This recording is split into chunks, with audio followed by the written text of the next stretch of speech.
আজ আমার গল্প পড়ে শোনানোর যাত্রার দ্বিতীয় গল্প। আজ আমি পড়ে শোনাব লেখিকা প্রতিভা বসুর বিচিত্র হৃদয়। আমার বাবা ছিল না। এই অভাববোধটা খুব ছোট থেকেই আমাকে বারংবার আঘাত করেছে। মাকে জিজ্ঞাসা করেছি, তিনি তার বিষণ্ণ মুখ আরও বিষণ্ণ করে ধরা গলায় জবাব দিয়েছেন, তিনি স্বর্গে। স্বর্গ কোথায়, স্বর্গ কি, কত দূরে, অনেক দিন ভেবেছি, কিন্তু সে প্রশ্নের মীমাংসা হয়নি। আমার মার মুখশ্রী অতি সুন্দর। সমস্ত মুখখানাতে তার এমন একটা মধুর বিষণ্ণতার আভা ছড়িয়ে থাকতো যে কোনো কোনো সময় অপলকে সে মুখের দিকে তাকিয়েও আমার তৃষ্ণা মিটত না। তিনি কালো পাড় শাড়ি পরতেন, হাতে সরু সরু দুগাছা বালাও ছিল, গলায় প্রায় অদৃশ্য এক ছড়া সোনার হার চিকচিক করত। কি যে সুন্দর দেখাতো তাকে! মসৃণ শ্যামল রঙে একটা বর্ষার সজল আভা ছিল। আমি ফর্সা ছিলুম, তবু সকলে বলতো মায়ের স্ত্রী আমি পাইনি। অত্যন্ত শান্ত আর দৃঢ় স্বভাব ছিল তার। আমি তার অতি অল্প বয়সের একমাত্র সন্তান। মাত্র 14 বছর বয়সেই তার জীবনের সমস্ত আলো নিভে গিয়েছিল। দাদামশাই ছিলেন সনাতনপন্থী। কাজে 12 বছর বয়সেই কন্যার বিবাহ দিয়ে খুব একটা তৃপ্তি লাভ করলেন। বিয়ের পর প্রথম বছর মায়ের প্রায়ই পিত্রালয়ে কেটেছিল। দ্বিতীয় বছরের প্রারম্ভে আমার সম্ভাবনার সূত্রপাতেই আমার বাবার মৃত্যু হলো। শোকে আমার মা কতটা মুহ্যমান হয়েছিলেন আমি জানি না, কিন্তু আমার দাদামশাই এ আঘাত সামলাতে পারলেন না। 1 বছরের মধ্যে তিনিও গত হলেন। মা আর দিদিমার পরিচর্যায় আমি বড় হয়েছিলাম। কোনো পুরুষের সংস্রব আমাদের ছিল না। 2-1 আত্মীয়ই যা আসা যাওয়া করতেন, আর অসুখ হলে ডাক্তার। স্ত্রী পুরুষ সকলের কাজ একা আমার মাকেই করতে দেখেছি। বিপদে আপদে সুখে দুঃখে সবসময় তিনি ছিলেন অবিচলিত। দিদিমা যত না বুড়ো হয়েছিলেন তত হয়েছিলেন রুগ্ন। আর্থিক সচ্ছলতার অভাবও ছিল প্রচুর। কাজেই কাজকর্ম সব একাই মাকে করতে হতো। সকালে উঠেই তিনি একেবারে কলের মতো নিঃশব্দে কাজে লেগে যেতেন। তারপর নির্দিষ্ট সময় কলেজ এবং ফিরে এসে আবার কাজে আবর্ত। বাচ্চা একটি থাকলেই যথেষ্ট। তার ওপর আমার মা ছিলেন আমার প্রতি অত্যন্ত মনোযোগী। তার 14 বছরের মাতৃত্ব আমি দেখিনি, কিন্তু যে বয়সের কথা আমার মনে আছে, আমার মা তখনও খুব একটা বড় হয়ে যাননি। এখন সে বয়সের মেয়েদের বিয়ের কথাও কেউ চিন্তা করে না। আমার যখন 6 বছর বয়স, মা তখন আইএ পাশ করলেন। ঠিক এ সময় হঠাৎ এক সকালে ঘুম ভেঙে আমি একজন ভদ্রলোককে আমাদের ঘরে দেখতে পেলুম, যার চেহারা আমার মনের মধ্যে সে মুহূর্তেই একটা গভীর দাগ কেটে দিল।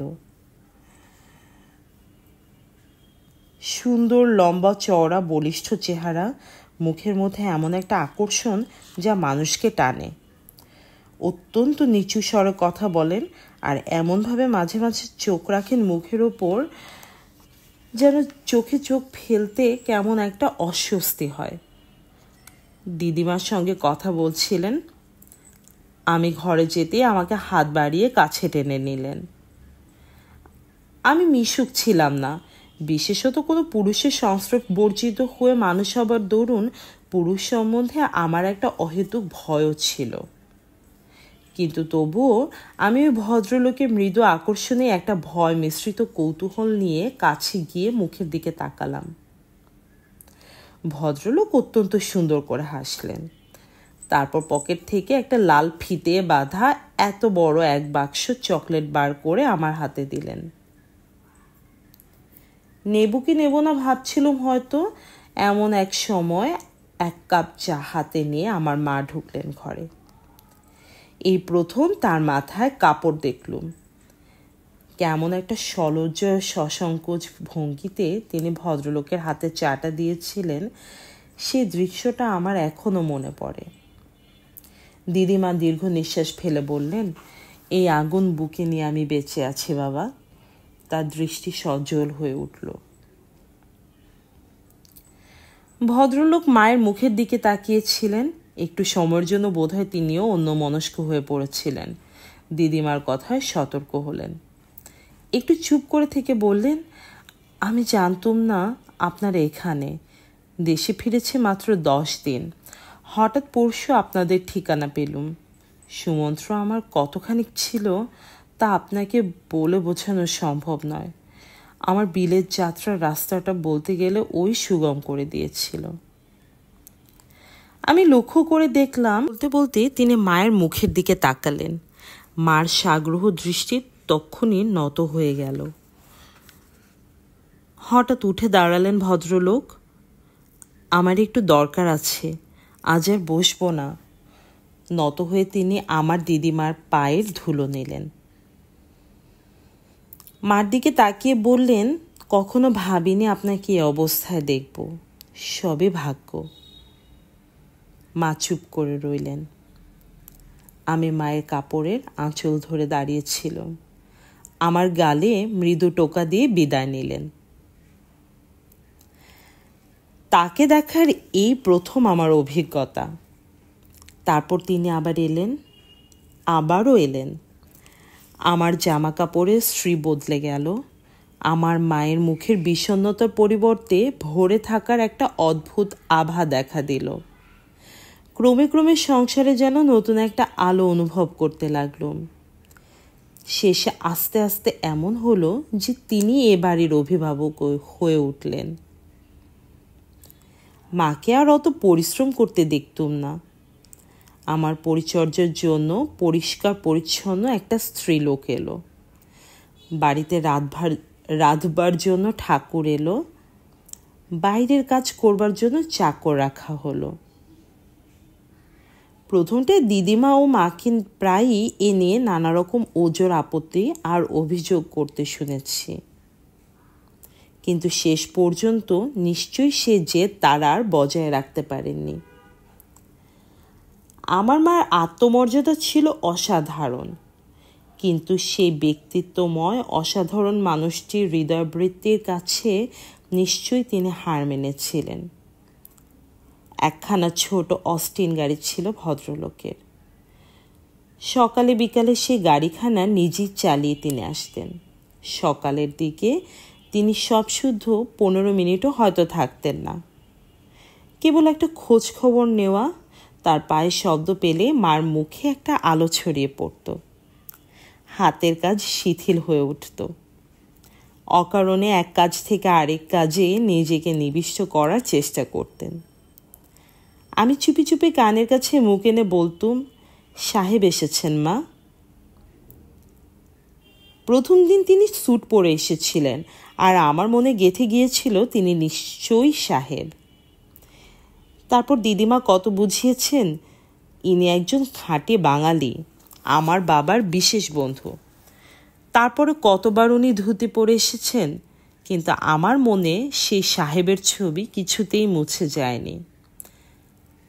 কাজ করতে করতে মা ঈষৎ মুখ তুলে বলেছেন, আসুন, তুমি পড়তে বসোগে।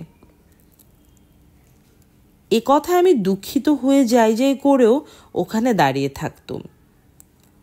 এ ভদ্রলোকের সান্নিধ্যের কেমন একটা অদ্ভুত আকর্ষণ ছিল আমার কাছে। এত দেখে দেখেও তার কাছে আমি সহজ ছিলাম না। সে বালিকা বয়সেও আমি বড় মেয়েদের লজ্জা অনুভব করতুম। একটু পরে ভদ্রলোক নিজেই মায়ের ঘরে আসতেন। কেমন আছেন? রোজ একই প্রশ্ন। আমি ভেবে পেতুম না, এই তো কাল রাত 10টা পর্যন্ত দেখে গেছেন। আজ এটুকু সময়ের মধ্যে আবার কি হবে, এই যে প্রশ্ন। মাও রোজকার মতোই মাথা নিচু করে জবাব দিতেন, ভালোই। একটু চুপচাপ কাটতো। তারপর মা চোখ তুলে তাকাতেন। আমি দেখতাম ভদ্রলোকও তাকিয়ে আছেন মার দিকে। তাদের দুজনের মিলিত দৃষ্টির এমন একটা অনুভূতি আমার অপরিণত মনের মধ্যে ক্রীড়া করত যে দুজনকে দুজনের দৃষ্টি থেকে বিচ্ছিন্ন করার জন্য আমি অস্থির হয়ে উঠতাম। মা তখনই বুঝে ফেলতেন আমার মনের কথা। সতর্ক হয়ে দৃষ্টি ফিরিয়ে নিতেন। একটা নিঃশ্বাস বেরিয়ে আসতো তার মুখ দিয়ে। ভদ্রলোক বলতেন, কি হবে? মা জবাব দিতেন না। আমার আছড়ানো মাথায় হাত দিয়ে ধীরে ধীরে আরো পরিপাটি করতেন। তারপর তারা মৃদু কণ্ঠে আরো দু একটা কথা বিনিময় করতেন। সেসব কথার মানে আমি বুঝতে পারতাম না। একদিন দিদিমা বললেন, তোমাকে বাবা আর কষ্ট দেব, তুমি যা করলে। ও কথা বলছেন কেন? ভদ্রলোক একটু আহত স্বরে বললেন, সুমন্ত্রর কাছে আমি অশেষভাবে ঋণী ছিলাম। ঋণ তো কখনো শোধ হয় না, কিন্তু তবু যদি তার হয়ে কিছুটাও করতে পারি, সেটাই আমার সবচেয়ে বড় আনন্দ। ও কথা বলো না। সে যদি তোমাকে কিছু করেই থাকে, তার 100 গুণ তুমি ফিরিয়ে দিয়েছ আমাদের। যে সময়টায় তোমার দেখা পেয়েছিলাম, বলতে আর লজ্জা নেই যে সে সময়টায় আমাদের সম্ভ্রম রক্ষা করাটাই দুঃসাধ্য হয়ে উঠেছিল। আমাকে আপনি পর ভাবেন কেন? আমার এই উপার্জনে যে আপনাদেরও একটা ন্যায্য দাবি আছে, সেটা কেন ভাবতে পারেন না? আত্মীয় হলে কি কখনো এমন কথা বলতে পারতেন, কি ভাবতে পারতেন? কথাটা যে কত সত্যি তা আমি বুঝি। আত্মীয়রা সর্বদাই শত্রু, অথচ তাদের কাছে ভিক্ষা চাইতেও আমাদের লজ্জা নেই। কিন্তু এর মাঝে আর কিন্তু নেই। এবার তো আমাদের আরও দরকার বাড়ছে। হাত বাড়িয়ে আমাকে কাছে টেনে নিয়ে বললেন, আমাদের বুলুমণিকে তো এবার স্কুলে দিতে হবে, কি বলো? আমি তখন 8 বছরের হয়েছি। ঘাগরা দেওয়া সুন্দর সুন্দর ফ্রক পরি, দুপাশে লাল রিবন দিয়ে বেনি ঝুলিয়ে দিই, আর সবসময় মনের ভেতর কেমন যেন একটা অহংকার বোধ করি। কদিন থেকে স্কুলে ভর্তি নিয়ে মায়ের সঙ্গে কান্নাকাটি করছিলাম। এই কথায় সুখী হয়ে লজ্জায় মুখ নিচু হয়ে থাকলো। ভদ্রলোক বললেন, খুব ভালো স্কুলে ভর্তি করে দেব। স্কুলের বাস আসবে ভো করে, আর তুমি বেনে দুলিয়ে ছুটে গিয়ে উঠে বসবে। আমাদেরকে তো তখন চিনবেই না। আমি একগাল হেসে লজ্জায় তারই কোলের মধ্যে মুখ লুকালুম। শোনো শোনো, আমি মুখ তুললাম না। এরপর তিনি মার ঘরে গেলেন। আমি সেখানেই চুপ করে বসে রইলুম। তার বুকের কাছটায় মুখ রেখেছিলাম। তার গায়ের সুগন্ধ লেগে রইল আমার প্রাণে। তার কয়েকদিনের মধ্যেই আমি স্কুলে ভর্তি হয়ে গেলুম। লেখাপড়া আমার স্বাভাবিক ঝোঁক ছিল, স্কুলের আবহাওয়াও আমার ভালো লাগলো। তাছাড়া বাড়িতে আমি একটা নিঃসঙ্গ জগতে বাস করতাম। এখানে অনেক মেয়ের বন্ধুত্বতা, অনেক দিদিমণির স্নেহ আমার জীবনে যেন একটা নতুন জগৎ এনে দিল। প্রথম বছরটা আমি স্কুলের বাসে যেতাম। দ্বিতীয় বছরে আমাদের একখানা বড় গাড়ি এলো। আমাদের মানে ভদ্রলোকের। তার ছোট গাড়িখানাও ছিল, সেটা তিনি নিজে ব্যবহার করতেন, আর এ গাড়ি রইল আমাদের জন্য। মা ঈষৎ তিরস্কারের সুরে বললেন, মিছে মিছে অর্থ নষ্ট, কি দরকার ছিল আবার এই গাড়ি কেনবার? সস্তায় পেলাম। সস্তায় পেলে যদি সব কিনতে হয় তাহলে? চুপ করো তো। ইদানিং মাকে তিনি তুমি করে বলতেন। আমার ভালো লাগতো না, কিন্তু আমার তো কোনো হাত নেই। মা বললেন। আমি তো চুপ করেই থাকি, কিন্তু সত্যি আমার আর একদম ভালো লাগছে না। আচ্ছা, তোমার যদি ভালো না লাগে আমি আর বুলু ঘুরে বেড়াবো, কেমন? মার পিছনে দাঁড়িয়ে পেন্সিলের কাঠ চিবুচ্ছিলাম। মৃদু হেসে মুখ নামালাম। আমাকে সম্বোধন করে উনি যখনই কোনো কথা বলেন, ভেতরে ভেতরে আমি যেন কেমন এক রকমের শিহরণ অনুভব করি। আজ প্রায় 3 বছর পরে ভদ্রলোকের সঙ্গে আমাদের এরকম ঘনিষ্ঠ যোগাযোগ। বলতে গেলে তিনি এ বাড়িরই কর্তা, অথচ একদিনের জন্য তার মুখোমুখি আমি লজ্জা কাটাতে পারিনি। আজ পর্যন্ত আমি তাকে কখনো সম্বোধন করিনি। কোনো সম্বোধন করিনি। আমার দিদিমা বলেন, এ আবার কি?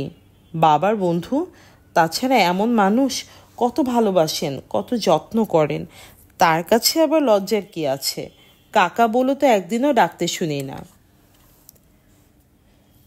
মা বলেন, ও বুনো হয়ে গেছে মা, জন্মে থেকে মা আর দিদিমা অন্য মানুষ তাই আর ওর বরদাস্ত হয় না।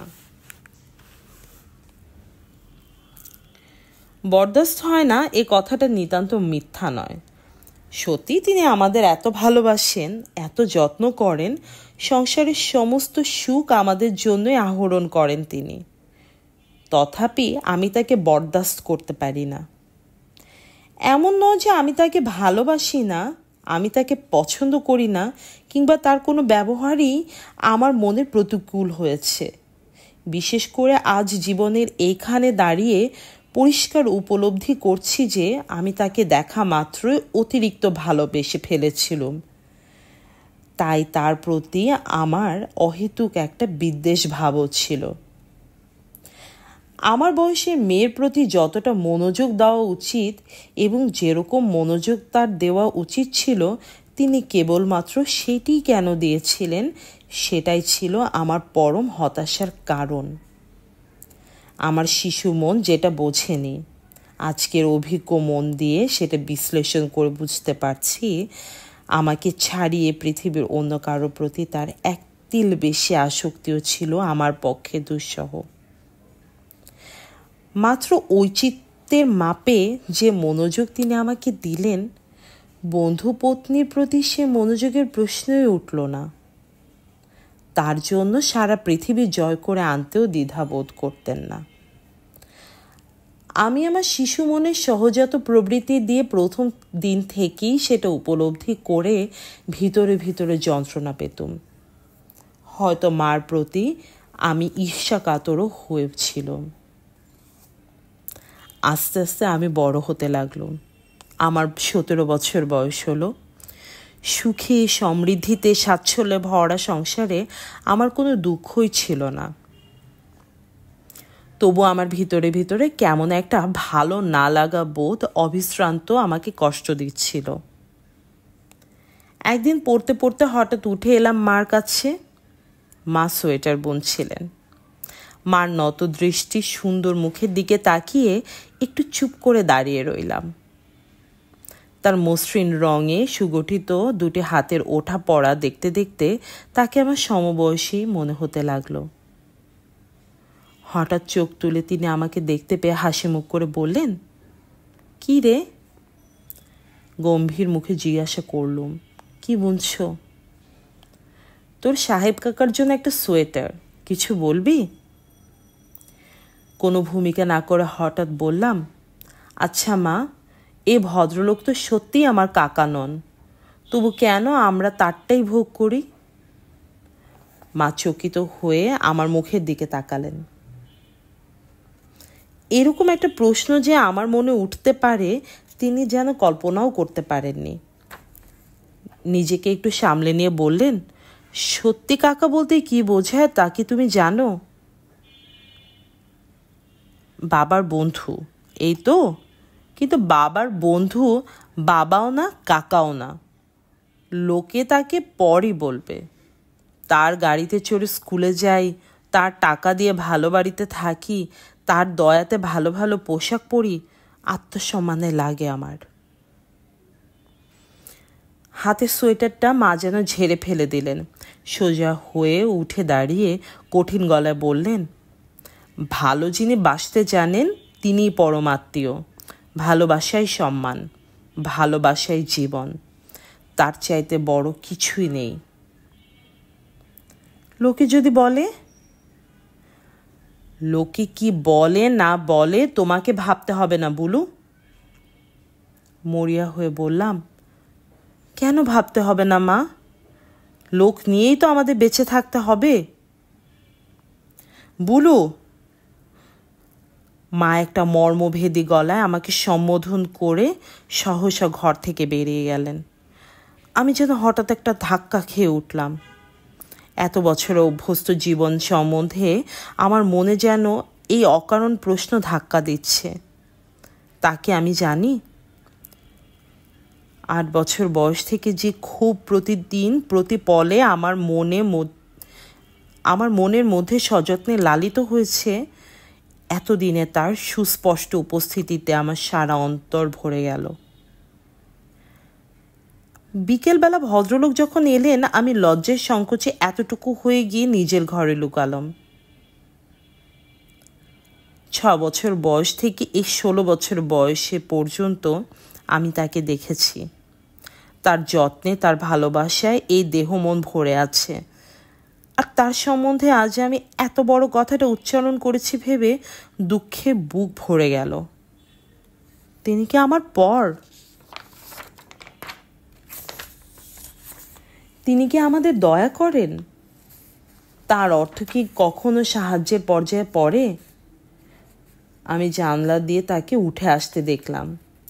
সেই দীর্ঘ, বলিষ্ঠ, উন্নত চেহারা, ঘন কালো চুল ব্যাক ব্রাশ করা, আর এই 35 বছর বয়সেও তারুণ্যের আভায় উজ্জ্বল চামড়া। সহসা আমি আমার আঙুল গুনে গুনে তার সঙ্গে আমার বয়সের হিসাব কষলাম। যথারীতি তিনি দিদেমার কাছে গিয়ে বসলেন। আমি আমার ঘর থেকেই সেটা অনুভব করলাম, কেননা আমার সমস্ত ইন্দ্রিয় আমি সেদিকেই নিবিষ্ট করে রেখেছিলাম। দিদিমার শরীরের অবস্থা ভালো ছিল না। কিছুদিন থেকেই তিনি আমার বিবাহের জন্য অত্যন্ত ব্যাকুল হয়েছিলেন, এবং আমি লক্ষ্য করেছি সেই ব্যাকুলতার সঙ্গে এই ভদ্রলোকেরও পরিপূর্ণ সায় ছিল। কাছাকাছি ঘর, আমি তাদের কথোপকথনে কান দিলাম। দিদিমা বললেন, যদি তুমি ভালো মনে করো তাহলেই ভালো, আমি কি বুঝি। তাহলে একদিন নিয়ে আসি ছেলেটাকে। আনো, ওর মায়ের সঙ্গে কথা বলে দেখো।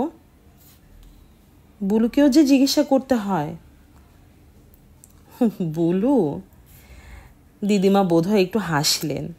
ও আবার কি বোঝে? না না, ওকে আপনি অবহেলা করবেন না। ওর মতো বুদ্ধিমান মেয়ে বিরল। তোমরা দেখো ওর বুদ্ধি। ওর মাই আমার কাছে শিশু, আর ও তো তার মেয়ে। আর অল্প দু একটা টুকরো কানে ভেসে আসলো। তারপর তিনি উঠে এলেন মায়ের কাছে। মার ঘর সংলগ্ন ছোট্ট এক ফালি বারান্দা ছিল। সেই বারান্দায় এসে জুতোর শব্দ থামল। বুঝলাম মা বসে আছেন সেখানে।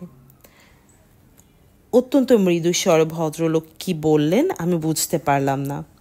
অত্যন্ত ক্লিষ্ট গলায় মা জবাব দিলেন, কিছু না।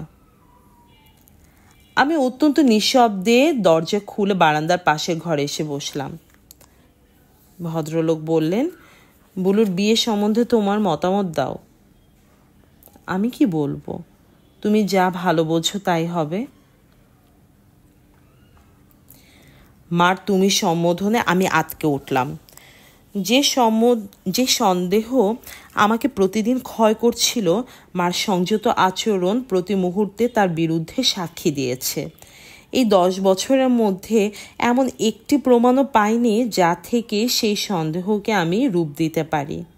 সমস্ত শরীরে একটা বৈদ্যুতিক অনুরণ অনুভব করলাম। তোমারই তো মেয়ে, অত্যন্ত উদাস গলায় মা বললেন। মেয়ে আমারই, আর সবই তো তুমি করছো। তাহলে তোমার মত আছে কিনা বলো। আছে। তোমার আজ কি হয়েছে? তোমাকে আজ একটা কথা বলবো। মার গলা অত্যন্ত দৃঢ়। বলো। এই 11 বছর ধরে তুমি যত ঋণ দিয়েছ সব আজ আমি শোধ করে দেব। ঋণ? মনি, ঋণ? আমি তোমাকে ঋণ দিয়েছি আর সেই ঋণ আজ তুমি আমাকে সুধে দিবে? ভদ্রলোকের গলা ধরে এলো। মা বললেন, কেন এত করেছো তা তো আমি জানি। প্রতি মুহূর্তে যে আবেদন তোমার চোখ দিয়ে তুমি আমাকে জানিয়েছ, সে আবেদন আমি হৃদয়ের মাঝে অনেক আগেই গ্রহণ করেছিলাম, কিন্তু ভেবে দেখলাম সামাজিক অনুষ্ঠানের প্রয়োজন আছে। সামাজিক অনুষ্ঠান? যা আমার প্রত্যেকের স্বপ্ন, সমস্ত জীবনের বিনিময়ে একটি মাত্র যা আমার কাম্য। তুমি কি সত্যই সে কথা বলতে চাচ্ছ? হ্যাঁ, আমি মনস্থির করেছি। তোমার আমার যুক্ত জীবনকে এভাবে বিচ্ছিন্ন করে রাখার কোনো যুক্তি নেই। সেটাই পাপ। মনি, এ কি সত্যি? হ্যাঁ, এতদিন ঈশ্বর সাক্ষী ছিলেন, এখন মানুষকে সাক্ষী করে নিশ্চিন্ত হতে চাই। আমি ঘরের মধ্যে সহসা 2 কানে হাত চেপে ধরলাম। তারপর একটা অস্ফুট আর্তনাদ করে ছুটে বেরিয়ে এলাম সেখান থেকে। দিদিমার মুমূর্ষু দেহের ওপর ঝাঁপিয়ে পড়তেই তিনি কোকিয়ে উঠলেন। কি হয়েছে? দুর্বল হাতে জড়িয়ে ধরে অত্যন্ত ব্যাকুল হৃদয়ে তিনি প্রশ্ন করলেন আমাকে। আমি কান্নার বেগে অনেকক্ষণ কথা বলতে পারলাম না। একটু শান্ত হয়ে বললাম, আমি বিয়ে করব না দিদিমা, বিয়ে ভেঙে দাও। সে কি কথা? আশ্চর্য হয়ে তিনি তাকিয়ে রইলেন আমার দিকে। আমি নির্লজ্জের মতো বললাম, যাকে মন দিয়েছি তাকে ছেড়ে আর কাউকে বিয়ে করতে পারবো না। আমার কথা শুনে দিদিমা হতবাক হলেন। আমাকে ঠেলে নিজের গায়ের ওপর থেকে তুলতে চেষ্টা করে বললেন, বুঝছিস কি তুই? আমি যে কিছুই বুঝতে পারছি না। আমি নিঃশ্বাস ফেলে বললাম, আমি বিমলেন্দু বাবুকে বিয়ে করব। বিমলেন্দু? বিমল? তোর সাহেব কাকা? দিদিমা কাঁপতে কাঁপতে উঠে বসলেন। আমি তাকে 2 হাতে জড়িয়ে ধরে উঠে বললাম, হ্যাঁ তাকেই, তিনি আমার স্বামী। দিদিমার মুখ দিয়ে আর কথা সরল না। স্তব্ধ হয়ে মরা মানুষের মতো বসে রইলেন। সন্ধ্যার অন্ধকারে ভরে গেল ঘর। খানিক পরে নিঃশব্দে মা ঘরে এসে আলো জ্বালালেন। খানিক পরে নিঃশব্দ পায়ে মা ঘরে এসে আলো জ্বালালেন। আমাকে মুখ থুবড়ে পড়ে থাকতে দেখে অবাক হয়ে বললেন, এ কি বুলু, কি হয়েছে? আমি জবাব দিলাম না। দিদিমা বললেন, মলিনা বসো। মা কাছে এসে বসলেন। একটু চুপ করে থেকে বললেন, বিমলের সঙ্গে বুলুর বিয়ে ঠিক। বয়সে একটু বড়, তা আর কি। আমার শাশুড়ি আর শ্বশুরও তো 20 বছর বয়সে ছোট বড় ছিলেন। এ কি বলছো মা? ঠিকই বলছি। এর চাইতে ভালো আর তুই কি আশা করিস? ছি ছি। মা শিহরিত হয়ে উঠলেন। ও তো ওর কন্যার মতো, এমন অসঙ্গত কথা তুমি ভাবলে কেমন করে মা? কিছুই অসঙ্গত না সংসারে। তুই তাকে বলবি এ কথা। মার মুখে একটা কালো ছায়া বিস্তীর্ণ হলো। আমার মাথায় ঈশ্বর ঠেলা দিয়ে বললেন, দিদিমা কি বলছেন শুনলে? আমি নিঃশব্দে পড়ে রইলাম। মা আবার বললেন, দিদিমা কি বলছেন বুলু? আমি নিঃশব্দ। মার মুখ দিয়ে এ শব্দটি এমন একটি মূর্তি নিল আমার কাছে, আমার মনে হলো সমস্ত ঘরে যেন আগুন লেগেছে, পুড়ে এক্ষুনি ছাই হয়ে যাবে। অত্যন্ত একটা অশান্তি আর অস্বস্তিতে কাটলো সময়। বাড়িময় যেন একটা ভূতের ফিসফিসানি। কেমন একটা অদৃশ্য ভয়ে মুহুর্মুহু আমি কেঁপে উঠতে লাগলাম। রাত্রিতে মায়ের সঙ্গে পাশাপাশি শুয়ে সময় কাটতে লাগলো। আমি অনুভব করলাম তিনি ঘুমাননি। তিনিও হয়তো অনুভব করলেন আমার চোখ নির্ঘুম। অনেক রাত্রে আমার গায়ের ওপর হাত রেখে মা ডাকলেন, বুলু ঘুমিয়েছ? না। তোমার দিদিমা যা বললেন তাই কি তোমার মত? হ্যাঁ। তুমি কি জানো এতদিন ধরে এই সংসারকে তিনি লালন পালন করেছেন কার জন্য? জানি। কি জানো? তোমার জন্য। তাহলে তুমি জানো যে আমি তার জীবনের প্রধান কেন্দ্র, আমাকে ঘিরেই তার সুখ দুঃখ। জানি। তবে আমি তাকে ভালোবাসি। তিনি তোমাকে যত ভালোবাসেন তার চাইতে অনেক অনেক বেশি ভালোবাসি আমি তাকে। অত্যন্ত ধীর স্থির গলায় মা বললেন, তুমি কি বিশ্বাস করো না যে তার অতখানি ভালোবাসা আমিও অন্তরের মধ্যে গ্রহণ করেছি? আর তা সার্থক করবার জন্য একমাত্র বাধা ছিলে তুমি। তোমার জন্যই আমি আমার সমস্ত ইচ্ছাকে এতকাল গলা টিপে রেখেছি। বাবার মৃত আত্মাকে তুমি অসম্মান করছো। আমি মরে গেলে কি তোমার বাবা আমার আত্মার কথা ভাবতেন? তুমি স্ত্রী, তিনি স্বামী। সে তো সমাজের অনুশাসনের প্রভেদ, আত্মার তো কোনো ভেদাভেদ নেই। হঠাৎ আমি ভেবে পেলাম না এ কথার কি জবাব দেব। একটু পরে মাই বললেন, তুমি আমার সন্তান, শরীরে বিন্দু বিন্দু রক্ত দিয়ে তিলে তিলে আমি তোমাকে লালন করেছি। প্রাণের অধিক ভালোবেসে সাধের অতিরিক্ত যত্ন দিয়ে তোমাকে বড় করতে সহায়তা করেছি। সত্যি বলতে এ ভদ্রলোকের সাহায্য তোমার কথা ভেবেই প্রথমে গ্রহণ করেছিলাম, কিন্তু আজকের দিনে তুমি আমার পরম শত্রু। আজ এই অন্ধকারে শুয়ে তোমার সঙ্গে যে কথা আমার বলতে হলো সেটা মা মেয়ের কথা নয়, আমার পক্ষে তার চাইতে লজ্জার, তার চাইতে মর্মান্তিক আর কি থাকতে পারে। কিন্তু তবু আমি তোমাকে বলি, অনেক দিন আগেই তিনি প্রস্তাব করেছিলেন, আমি রাজি হইনি, কিন্তু কাল আমি তাকে কথা দিয়েছিলাম।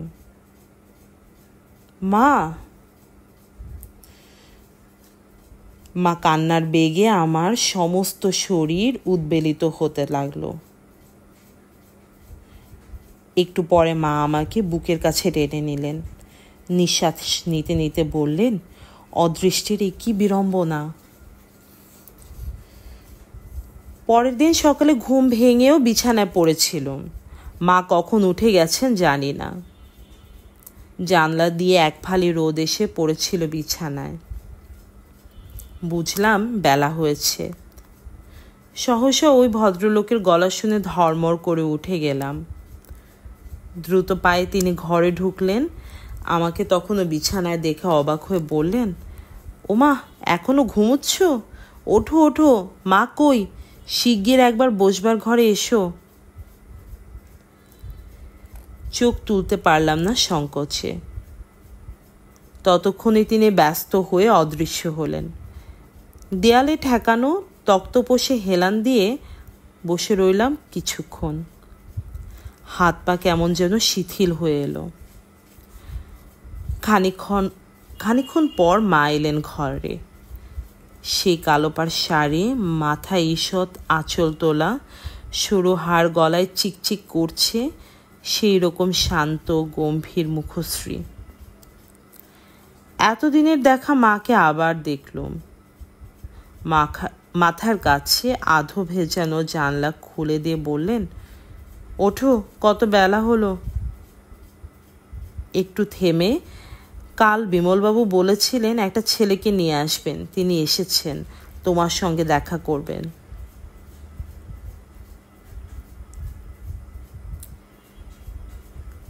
ভুরু কুঞ্চিত হলো। উঠছিলাম, থমকে দাঁড়িয়ে গেলাম। বললাম, কেন? ক্ষিপ্র হস্তে বিশৃঙ্খল বিছানা পাঠ করতে করতে মা জবাব দিলেন, সেই কেন আজ আর কেন নেই। তোমার ইচ্ছা পূরণ করবার চেষ্টাই আমি করব, কিন্তু বাড়িতে যখন অতিথি আসেন তার সঙ্গে শোভন ব্যবহারই ভদ্রতা। আমি মেনে নিলাম। একটু পরে মা বেরিয়ে গেলেন ঘর থেকে। আমি বাথরুমে গিয়ে হাত মুখ ধুয়ে যথারীতি ভদ্র হয়ে এ ঘরে এলাম। আমার বয়স এবং বুদ্ধির যোগ্য এ পাত্র। বিমলবাবু আলাপ করিয়ে দিলেন। অত্যন্ত লাজুক চোখে একবার তাকিয়ে মুখ নামিয়ে নিল ছেলেটা। বয়স 22-23-এর বেশি নয়। ঈষৎ ঢেউ খেলানো বড় বড় ঘন আর বিশৃঙ্খল চুল মুখ ঘিরে আছে। ভালো করে তাকে দেখবার অবকাশ ঘটল, কেননা সে নিজে নতদৃষ্টি। আর বিমলেন্দু বাবুকে মা ডাকতে গেলেন, মাকে ডাকতে গেলেন। খুব একটা যে বলবান পুরুষ তা নয়, কিন্তু স্বাস্থ্যের আভা ভরা মুখ, কালো আর সন্নিবিষ্ট ভুরুর তলায় দুটি ভাসা ভাসা উজ্জ্বল চোখ। একটু কেশে একটু লাল হয়ে ছেলেটি মুখ তুলল, এবার নড়ে চড়ে বসে উঠল। আপনি তো স্কটিশেই পড়ছেন, আমিও ওই কলেজে পড়তুম। ও, খুব ভালো লাগতো, আমাদের একটা আলাদা দলই ছিল। আমার ভালো লাগে না, উৎসাহের মুখে পাথর চাপা দিয়ে বলে উঠলাম আমি। আমার নিষ্করুণ জবাবে হঠাৎ থতমত খেয়ে চুপ করে গেল ছেলেটি। আমি বললাম, ভারী খারাপ ছেলে সব। এদেশে নাকি এখনো ছেলে মেয়ে একসঙ্গে শিক্ষার সময় হয়েছে। আমার তো মনে হয় না। ঈষৎ প্রতিবাদের গলায় যদিও খুব স্তিমিত বলল, তা দেখুন, সব মেয়েও তো তেমন ভালো হয় না। ছেলেদের মতো তাদের মধ্যেও ব্যতিক্রম আছে। জানি না। আমার কথাবার্তা যে অত্যন্ত উদ্ধত আর স্পষ্ট ছিল সে বিষয়ে আমি অচেতন ছিলাম না। বিরক্তির বাষ্পে ওকে আচ্ছন্ন করে দিতে আমার ভালো লাগছিল। ও যে এসেছে আর সে আসা যে ওর পক্ষে অত্যন্ত দুঃসাহসের কাজ হয়েছে সে কথা ওকে জানানো ভালো। আমার জবাবের পর একটুখানি থেকে রইল ওর জিহ্বা। আমি উঠে যাবার জন্য মনে মনে প্রস্তুত হচ্ছিলাম। সহসা মুখ তুলে বলল, আজ কখন যাবেন? যাব? কোথায়? কেন, বিমলদা যে বললেন। কি বলেছেন বিমলবাবু? আমাকে তো ধরে নিয়ে এলেন। ওর কথার মধ্যিখানে মা আর বিমলবাবু ঘরে ঢুকলেন। ও থেমে গিয়ে তাড়াতাড়ি চেয়ার থেকে উঠে দাঁড়ালো। মৃদু হাসে মা বললেন, উঠছো কেন? বসো। বুলু, যাও তো চা নিয়ে এসো, আমি সব ঠিক করে রেখে এসেছি। মার এই আদেশ আমি মনে মনে অপছন্দ করলুম। চাকর দিয়েও অনায়াসে কাজ চলতো, তবু উঠতে হলো। চায়ের পর্বটি কিছু একটা বিরাট ছিল না, তবু অন্যান্য দিনের তুলনায় একটু বেশি। নিজে হাতে করেই সব নিয়ে এলাম। বিমলবাবু সাহায্য করলেন। আমাকেও বসতে হলো ওদের সঙ্গে চা খেতে। এতক্ষণে দেখলুম ছেলেটি সহজ হয়েছে, অত্যন্ত আগ্রহ ভরে কথা বলছে মায়ের সঙ্গে। অবশেষ সে অর্ধসমাপ্ত প্রসঙ্গ ফিরে এলো। কখন যাবেন বিমলদা? আমি একচোখ প্রশ্ন নিয়ে তাকালাম বিমলবাবুর দিকে। মার মুখ দেখে মনে হলো এই যাওয়ার খবরটা মা জানেন। বিমলবাবু হাত ঘড়ির দিকে তাকিয়ে এক নজর বললেন, বাব্বা, এর মধ্যেই 8:30। এক কাজ কর অসিত, তুমি আর যেও না, এখানেই যা হয় দুটো খেয়ে নাও। আমি এদিকে 12টার মধ্যে কাজকর্ম সেরে চলে আসি, তারপর। মা বলে উঠলেন, সেটাই সবচেয়ে ভালো। না না, অপাঙ্গে আমাকে একবার দেখে নিয়ে অসিত ব্যস্ত হয়ে বলল, আপনারা কখন যাবেন বলুন, আমি ঠিক সময় আসব। কোথায় যাবে মা? আমি আর কৌতূহল ধরে রাখতে পারলাম না। মা আমার মুখের দিকে তাকিয়ে বললেন, তোমার সাহেব কাকা আজ বোটানিক্যাল গার্ডেনে যাচ্ছেন তোমাদের নিয়ে। মুখ থেকে কথা শেষ না হতেই বিমলবাবু ব্যস্ত হয়েও বলে উঠলেন, তুমি বুঝি বাঁধ? সাহেব কাকা বলে মা আমার মেজাজ আরও খারাপ করে দিয়েছিলেন। কালকের ওই ব্যাপারের পরেও মা যে কী করে তাকে আমার কাকা বলে উচ্চারণ করলেন আমি জানি না। উপরন্তু মা যাবেন না বলে বিমলবাবুর এই ব্যাকুলতা আমাকে চাবুক মারল। দুর্বিনীতের মতো উঠে দাঁড়ালাম চেয়ার ছেড়ে। আলস্য ভাঙতে ভাঙতে অবহেলার ভঙ্গিতে বললাম, তোমরাই যাও, আমি আর যাব না। কেন? বিমলবাবু বললেন, তোমার জন্যেই তো যাওয়া, তুমি না গেলে হয় নাকি? আমার জন্য কিনা জানি না, তবে হলেও আমি যাব না, এটা ঠিক। তোমার আবার কি হলো? এর মধ্যে একটা হওয়া না হওয়ার কি দেখছেন বিমলবাবু? আমার বিমলবাবু সম্বোধনে উনি অবাক হয়ে গেলেন। মার মুখ রাগে কি লজ্জায় জানি না মুহূর্তে লাল হয়ে উঠল। আমি গ্রাহ্য না করে অতিরিক্ত সহজভাবে তাকালাম সে আগন্তুক আর অপ্রস্তুত ছেলেটির মুখে। সহাস্যে বললাম, আচ্ছা নমস্কার, আশা করি আবার দেখা হবে। উত্তরের অপেক্ষা না করে তিনটি প্রাণীকে বিমূঢ় করে দিয়ে সোজা চলে এলাম নিজের নির্জন ঘরে। তারপর সমস্ত ব্যাপারটা মা অবশ্যই কোনো রকমের নিজের ভদ্রতা আর নম্রতা দিয়ে মানিয়ে নিয়েছিলেন। প্রায় ঘণ্টাখানেক পরে আমার যখন মাথা ঠান্ডা হয়ে এলো তখন মা ঘরে এলেন। সোজা তিনি আমার মুখোমুখি দাঁড়িয়ে প্রশ্ন করলেন, সমস্ত জীবনটা যে আমি তোমার জন্য উৎসর্গ করে রেখেছিলাম, তুমি কি প্রতিশোধ নিচ্ছ বুলু? ভীরু চোখ চকিতে তুললাম, জবাব দিলাম না। বলো, জবাব দাও। আমার চোখের সামনে আমার হাতে গড়া সন্তান এত বড় উদ্ধত আচরণ করবে, অহেতুক অসম্মান করবে শ্রদ্ধেয়দের, আর আমি চুপ করে তা দেখব? বুলু, তুমি ভেবেছ কি? কথা বলতে বলতে মায়ের নিঃশ্বাসের উত্থান পতন দ্রুত হলো। ছেলেবেলা থেকে মা আমাকে স্নেহ দিয়ে, মমতা দিয়ে, বন্ধুত্বতার উত্তাপ দিয়ে বড় করেছেন, শাসন করেছেন তার ফাঁকে ফাঁকে। আমি জানতে পারিনি তার সঙ্গ, তার স্পর্শ, তার স্বভাবের মাধুরী আমার সারা হৃদয়ের সকল অভাব মিটিয়ে রেখেছিল। আজ তার দুই চোখ বিস্ফোরিত করে দেখলাম তার চাইতে বড় শত্রু আমার আর কেউ নেই। হয়তো কিছু বলতে যাচ্ছিলাম, তীব্র কণ্ঠে মা বলে উঠলেন, আমারই অন্যায়, আমারই প্রশ্রয়ে তোমার এতখানি দুঃসাহস। যিনি তোমার পিতৃতুল্য, তাকে তুমি ভালোবাসো, যে মুহূর্তে তুমি এ কথা উচ্চারণ করেছিলে সে মুহূর্তেই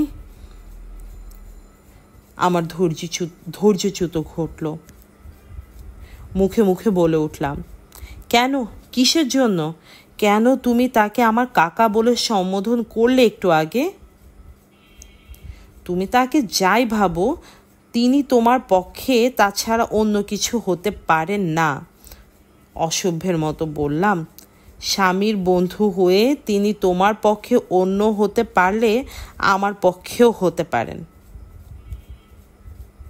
বুলু, আমি তোমার মা।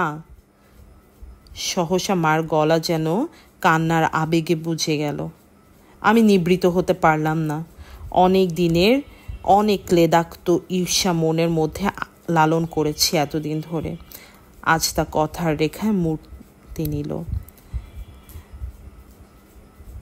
যাকে বুকের মধ্যে পাবার জন্য অবিরত ইচ্ছার তীব্র আবেগ আমি জমিয়ে রেখেছি, যাকে না পেলে সমস্ত জীবন আমার গভীর অন্ধকারে বিলুপ্ত হয়ে যাবে বলে মনে হচ্ছে, তাকে যে মেয়ে আমার কাছ থেকে বিচ্ছিন্ন করে রেখেছে, যে মেয়ের জন্য তিনি আজ অন্যদিকে মুখ ফেরাতে পারেন না, তাকে আমি ক্ষমা করতে পারি না, মা হলেও না। চোখে চোখে তাকিয়ে বললাম, তিনিও অবিবাহিত, আমিও কারো স্ত্রী নই। তোমার জন্য, শুধু তোমার জন্য আমার সমস্ত জীবন আজ ব্যর্থ হতে বসেছে। তুমি আমাদের জীবনকে যুক্ত করবার একমাত্র প্রতিবন্ধক। কি হয়েছে? ঘরের মধ্যে সহসা বিমলবাবু ঢুকলেন এসে। বুলুর আজ হলো কি? মেজাজ এত বিগড়েছে কেন? আমার কথা শুনে মার চোখ দিয়ে অবিরল ধারে জল গড়িয়ে পড়ল, আর তাকে দেখে আমি চুপ করলুম। হলো কি তোমাদের? আশ্চর্য হয়ে তিনি একবার মার দিকে আর একবার আমার দিকে তাকালেন। তারপর একান্ত কাছে এসে তার সে বলিষ্ঠ স্নেহ ভরা বুকের মধ্যে আমাকে টেনে নিয়ে বললেন, কি হয়েছে বলো তো বলো লক্ষ্মী মা আমার। ছিটকে সরে এলাম বুকের সান্নিধ্য থেকে। ক্রন্দন বিজড়িত গলায় বললাম, আপনি আমাকে মা বলেন কেন? অত্যন্ত অপ্রতিভ হয়ে থমকে গেলেন ভদ্রলোক। হঠাৎ আমি দুহাত বাড়িয়ে ঝাঁপিয়ে পড়লাম তার বুকের ওপর। দৃঢ় আলিঙ্গনে আবদ্ধ করে কেঁদে কেঁদে মুখ ঘষে বলতে লাগলাম, আমি আপনাকে ভালোবাসি, খুব ভালোবাসি, মার চাইতো অনেক অনেক অনেক বেশি। আমার এই অতর্কিত আবেগের জন্য তিনি প্রস্তুত ছিলেন না। আমার এরকম অসংলগ্ন কথাবার্তাও অবশ্যই তাকে বিরক্ত ও বিস্মিত করে থাকবে। আমাকে ঈষৎ সরিয়ে দিয়ে তিনি বললেন, শান্ত হও, কি হয়েছে খুলে বলো। তার গলার গম্ভীর শব্দে হঠাৎ আমি ভয় পেলুম। তার স্বভাবত ধীর কণ্ঠ আরও ধীর হলো। পিতৃত্বের গাম্ভীর্য ছড়িয়ে পড়ল তার মুখে। মার দিকে তাকিয়ে বললেন, তুমি যাও, অসিতকে বসিয়ে রেখেছি। মা পাথরের মূর্তির মতো দাঁড়িয়েছিলেন, ভাবে মনে হলো না কোনো কথাই তার কানে ঢুকেছে। বিমলবাবু মুখের দিকে তাকিয়ে একটু উদ্বিগ্ন হলেন, আবার বললেন, আমি বুলুর সঙ্গে কথা বলবো, তুমি অসিতের কাছে গিয়ে বসো। মা আস্তে বসে পড়লেন মেঝের ওপর। কি হলো মণি, কি হলো? উদ্ভ্রান্ত গলায় বলে উঠলেন বিমলবাবু। বুলু, শিগগির জল নিয়ে এসো। চেঁচামেচিতে বাড়ির সব কটি প্রাণী জড়ো হলো সেই ঘরে। দেখলুম অসিত এসে দাঁড়িয়েছে দোরগোড়ায়। কেবলমাত্র অসহায় দিদিমা ও ঘর থেকে কাতরাতে লাগলেন। ব্যাকুল হয়ে বিমলবাবু বললেন, এই অসিত, তুমি শিগগির ডক্টর মুখার্জিকে নিয়ে এসো, একটুও দেরি না। তারপর মার মাথাটা কোলের উপর টেনে নিয়ে ডাকতে লাগলেন, মণি, মণি, শুনছো?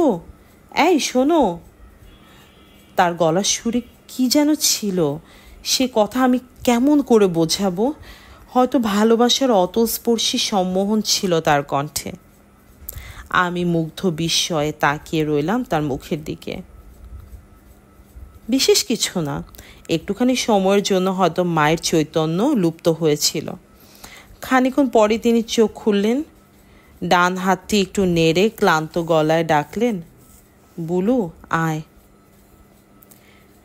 মুখের কাছে এগিয়ে গিয়ে ব্যাকুল আগ্রহে মার কপালে হাত রাখলাম। তার সুন্দর মুখে দুঃখ বেদনার লীলা। একটু আগে যে মা আমার পরম শত্রু ছিলেন, যার অস্তিত্বই ছিল আমার জীবনের চরম সুখের পক্ষে প্রধান অন্তরায়, সেই মার এইটুকু অচৈতন্যের ব্যবধানই আমাকে তার অনেকখানি কাছে এনে ফেলল। মা আমাকে বুকের মধ্যে টেনে নিয়ে সুগভীর লজ্জায় দুহাতে মুখ ঢেকে নিতান্ত অসহায়ের মতো ফুঁপিয়ে উঠলেন। অসিত ফিরে এলো ডাক্তার নিয়ে, তার মুখে উদ্বেগের ছায়া। ফিসফিসিয়ে আমাকে জিজ্ঞাসা করলো, কি হয়েছিল? আমি বললাম, এই একটু অজ্ঞানের মতো। এরকম আরও হয় নাকি? আমার সংক্ষিপ্ত জবাবে আর কিছু জিজ্ঞাসা করতে সে ভরসা পেল না বোধ হয়। কয়েক ঘন্টার মধ্যেই সে মা যেন স্বাভাবিক হয়ে উঠলেন। বিমলবাবু নিজেও গেলেন না, অসিত ধরে রাখলেন সে বেলার জন্য। আবহাওয়া সহজ করবার জন্য হাসি মুখে বললেন, আমার এত সাধে রবিবারটাই মাটি করলে তোমরা। কোথায় ভেবেছিলাম বোটানিক্যালে গিয়ে গাছের ছায়া ছায়া চমৎকার ঘুরে বেড়াবো, 4টা না বাজতেই মাঠে বসে চর্বচস্য সহযোগে চা পান। কি কাণ্ডই হলো বলো তো। কি আর করবে অসিত, তোমারই ভাগ্য।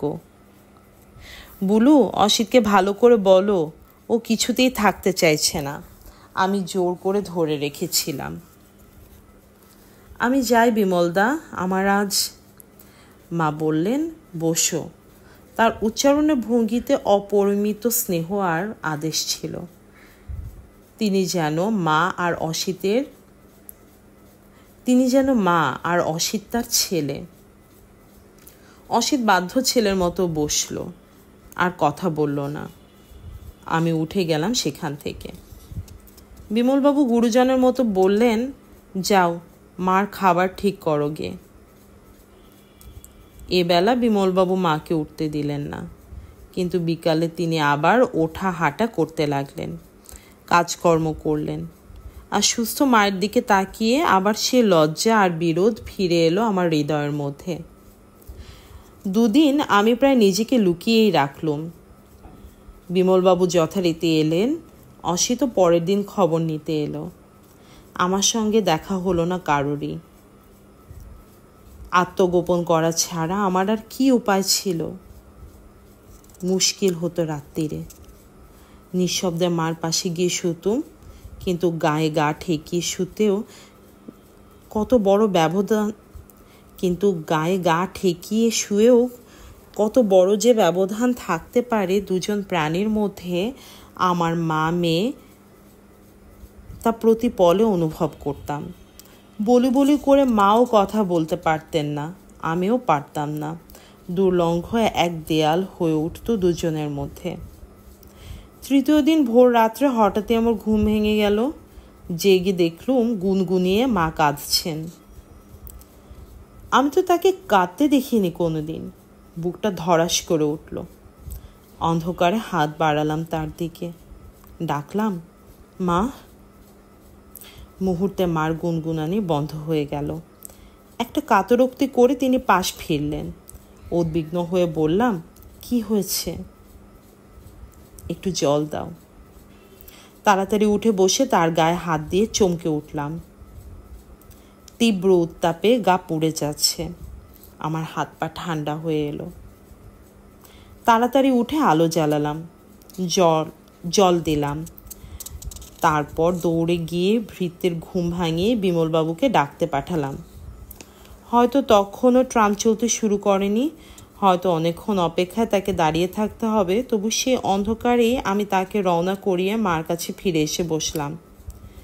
একটা অনির্দিষ্ট আশঙ্কার ভারে বুক যেন বোঝাই হয়ে উঠল মুহূর্তে। সূর্য উঠবার সঙ্গে সঙ্গেই বিমলবাবুকে নিয়ে ভৃত্য ফিরে এলো।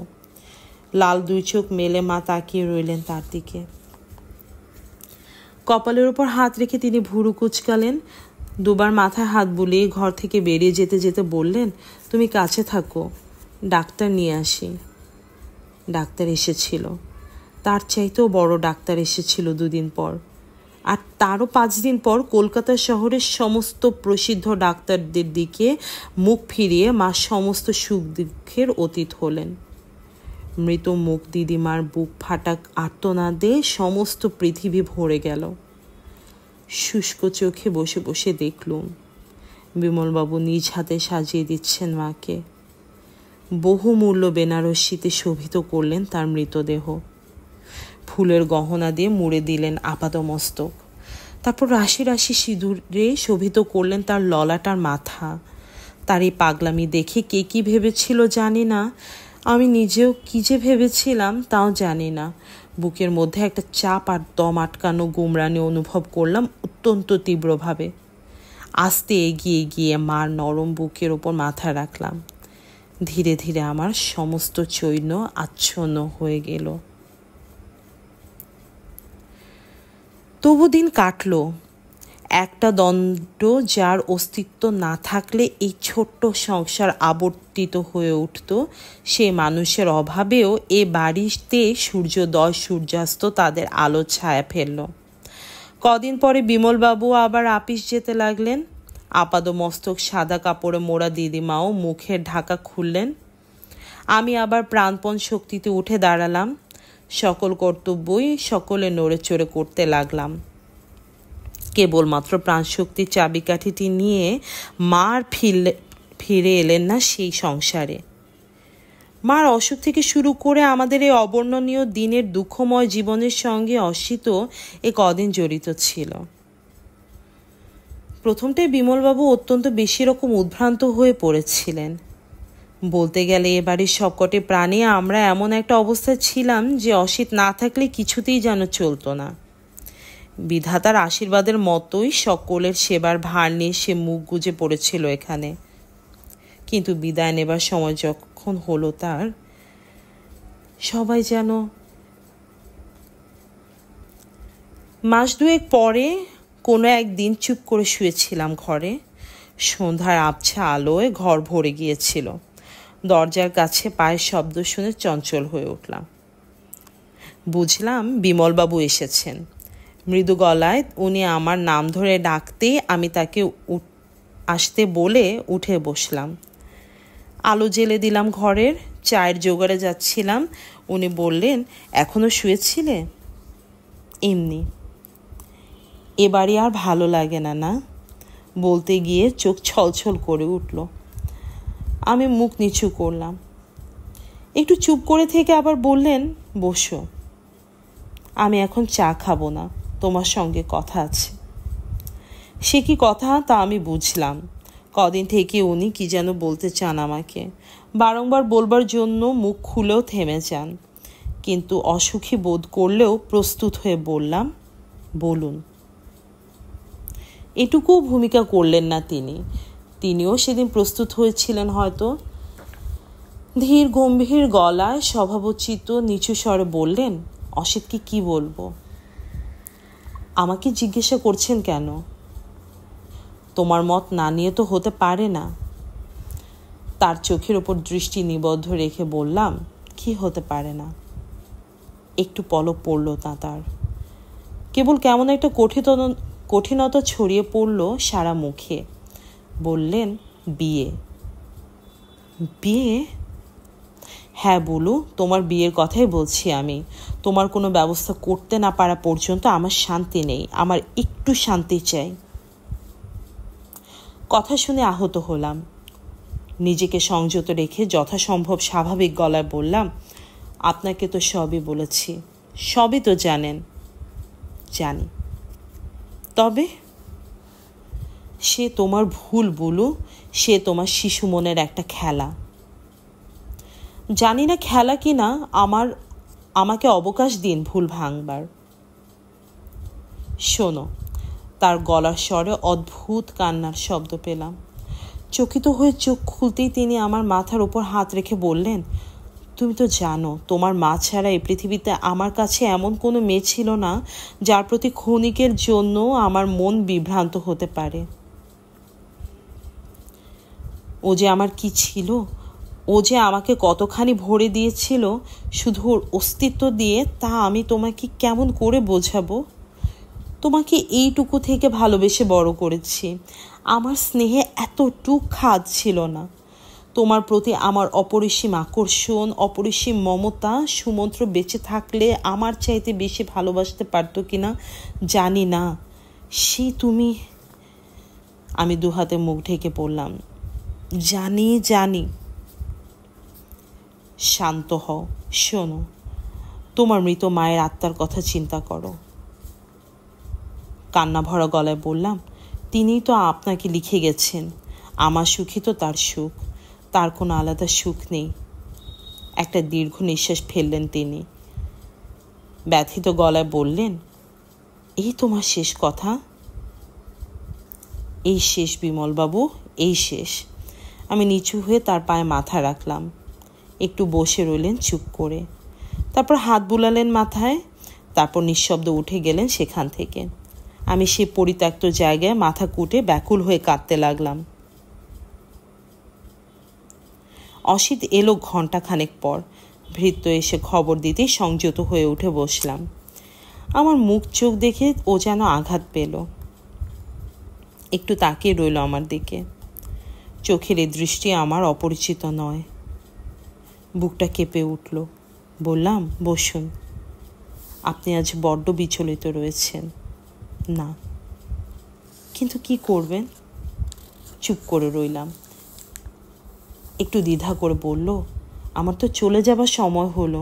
ছুটির 2 মাস কাটিয়ে দিলাম। আপনি যাবেন? হ্যাঁ, মা বারবার চিঠি লিখছেন। ও, আমার তো যেতে ইচ্ছা করে না, কিন্তু না, যাবেন না কেন? মা আশা করে আছেন। অসিত আমার কাছ থেকে যাবার উৎসাহ প্রার্থনা করেনি। কি প্রার্থনা করেছিল তা আমি জানি। ব্যথিত হলাম, কিন্তু উপায় নেই। একটু চুপচাপ কাটলো। তারপর মৃদু স্বরে বলল, আমাকে কি আপনার কোনো প্রয়োজনই নেই? নিঃশ্বাস নিয়ে বললাম, আপনার জন্য আমার কত কৃতজ্ঞতা জমা হয়েছে মনের মধ্যে। বাধা দিয়ে অস্থির গলায় বলল, কৃতজ্ঞতার কথা কেন তুলছেন? আমি তার কথা বলছি না। আপনি কি বোঝেননি আমার কথা? দাঁত দিয়ে ঠোঁট কামড়ালাম, তারপর পরিষ্কার গলায় বললাম, বুঝেছি, কিন্তু সে হতে পারে না অসিতবাবু, কিছুতেই না। খানিকক্ষণ স্থাণুর মতো বসে রইল অসিত, তারপর ঠিক বিমলবাবুর মতো করেই ধীরে ধীরে উঠে গেল ঘর ছেড়ে। আবার আমার দু চোখ ছাপিয়ে জল এলো, বুক ভেসে গেল উদ্বেলিত অশ্রুর প্লাবনে। পরের দিন সকালবেলা কিছু আগে পরে দুখানা চিঠি পেলাম ভৃত্যের মারফত। বুলু, তোমার সব ব্যবস্থা করে রেখে গেলাম। আশা করি কোনো আর্থিক কষ্ট তোমাকে পেতে হবে না। যেখানেই থাকি আমার অন্তরের সকল মঙ্গল আকাঙ্ক্ষা সততই তোমাকে ঘিরে রাখবে। হতভাগ্য বিমলেন্দু। প্যান্ডোরার অদম্য কৌতূহল দেশেই সমস্ত পৃথিবীতে দুঃখ ছড়িয়ে পড়েছিল, কিন্তু আশার কৌটোটি সে খুলতে পারেনি। তাই সে আশায় যতই দুরাশা হোক, মানুষ তাকে চিরকাল ধরে লালন করে রাখে বুকের মধ্যে। আমিও সেই আশাটি মনের মধ্যে জ্বালিয়ে রাখলাম। যদি কখনো সময় আসে, আপনি নিশ্চয়ই ডাক দেবেন আমাকে। হতভাগ্য অসিত। দুখানা চিঠি হাতে নিয়ে স্তব্ধ হয়ে বসে রইলাম খানিকক্ষণ। মনের মধ্যে ভ্রমরের একঘেয়ে গুনগুনানির মতো একটা কথাই কেবল গুঞ্জিত হতে লাগলো, গেল, সব গেল।